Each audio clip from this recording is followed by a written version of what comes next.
over flowers. This story comes from the diary of Vanang. Just like a Korean film, the title of the story has nothing to do with the actual story in any way. Vanang was a pretty girl, bursting with confidence and pride.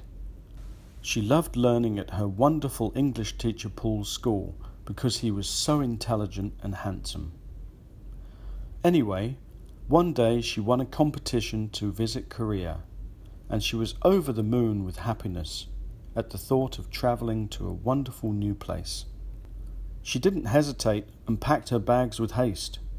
Her head was filled with dreams of meeting a handsome Korean boy and the two of them falling in love at first sight. Her family all cried as they went through to the checkout area. "Stay safe, my little princess. We all love you, little fluffy baby," they yelled as she disappeared from sight. Vanang boarded the airplane and gave the stewardess the ticket. "Oh, I'm sorry, but your seat has been taken by another passenger. We will have to move you to first class. Is that okay?" said the flight attendant in a caring voice. She nodded her head quickly and scampered quickly down the aisle to her seat. The seat was massive and so comfy that she fell asleep before the plane had even left the runway. An hour later, she was awoken gently by the stewardess. "Your meal is here," she said while placing a huge plate of delicious food in front of Vanang. Vanang smiled quietly to herself. "I am so lucky. I have beauty and intelligence and things could not be better," she thought as she relaxed in her seat. A few hours later, the plane touched down in Seoul, and she hopped up from her seat and left the plane quickly. The air smelt lovely, just like flowers. In the airport, she collected her things and walked through the doors and into the cool air of the autumn. "Excuse me, are you Miss Vanang?" a voice said loudly. Vanang turned around and saw a driver holding a large cardboard sign with her name written on it in black felt-tip pen. He showed her to a waiting limo, and she lurched inside like a rabbit down a hole. The seats were softer than the aeroplane, and the smell of leather was delightful. She sat back and viewed the scenery as they drove along the highway to her hotel. She could not believe her eyes. When they arrived at the hotel, it was massive. She checked in and then went up to her room. The room was filled with flowers and fresh fruit. That evening she went down to the dining room for dinner, and she was given the best table and told that she could order anything on the menu because it was all delicious. After an hour, Vanang was stuffed and could not eat another bite. She left the table and waddled towards the lift to go back to her room. "Excuse me, miss, your limousine is here to take you to the club," the hotel manager said softly. Vanang looked surprised, but didn't argue with him. She turned around and walked outside to the waiting car and got inside. The club was amazing. It was even better than the nightclubs she had seen in movies, 1,000,000 times better than the disco she had been to in Hanoi.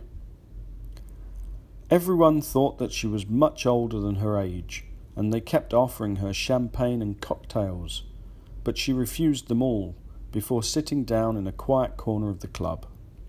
Vanang looked around the room. It was difficult telling who were boys and who were girls, but she remembered what her wise teacher once told her. If they have an Adam's apple, then they're male. Then suddenly someone sat next to her. "Wow, you are so beautiful," he said in a soft and gentle voice. Vanang looked and was happy to see an Adam's apple protruding from his neck. The young man introduced himself as Soon Be Gone and told her all of the things girls wanted to hear. She smiled and agreed with everything he said. Then after only an hour, he got down onto one knee and asked her to marry him. "I'm only 13 years old," she said abruptly. Soon looked at her and said, "No problem. The age for marriage in Korea is 13. So what do you say?" Vanang shrugged her shoulders and said, Well, I have always wanted to marry a Korean, so yes.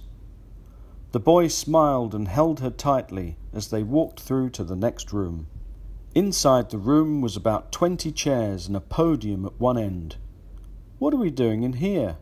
asked Vanang. The boy smiled again and said, "This is a church. We can be married in just 5 minutes."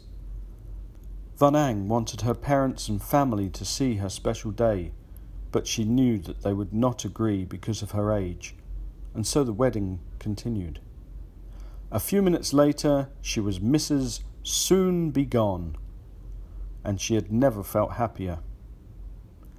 Then her new husband explained that he wanted them to travel back to his home immediately, and they got into a taxi and started the journey.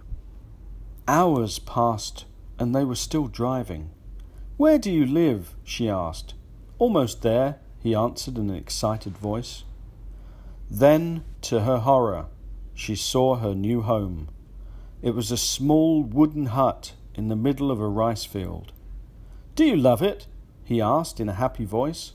"We can work in the field together, and you will not even notice my parents, grandparents, or my 8 brothers and sisters." She is the only one who works in the field. They all say that they're too weak or sick to work, so Vanang spends all day, every day, picking rice, and the tears flow down her cheeks faster than the rice flows into the basket. The end. Thanks for listening. See you next time.